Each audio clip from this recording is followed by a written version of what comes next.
Hello everyone, সবার কি অবস্থা? আমি তো ঈদের ছুটিতে ঘুরতে চলে আসছি ঢাকাতে। এখানে অনেক রকম তরকারি বাজার বসছে, যেমন এই যে বেগুন, করলা। এখানে লাইয়ের ডগাও বিক্রি হচ্ছে, গ্রামে তো এসব কিনতে হয় না। এখানে দেখলাম আনারসও পাওয়া যাচ্ছে। আসলে টাকা থাকলে সময়ের জিনিস অসময়েও পাওয়া যায়। তারপর এখানে দেখলাম বেগুন, শসা, বিলেতি বিক্রি হচ্ছে। তারপর মা আমি চলে যাচ্ছি সামনের দিকে।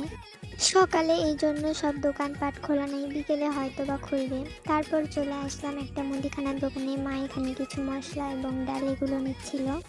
আসলে শহরের পরিবেশ এতই নোংরা, এতই খারাপ, চারপাশে দেখছি শুধু নোংরা আর নোংরা।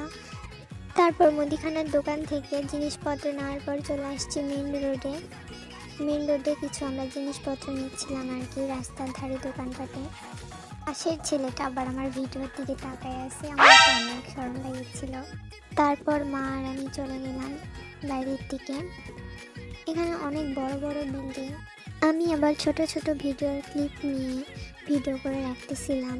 আমি আবার অন্যদের মতো সুন্দর করে ভয়েস দিতে পারি না।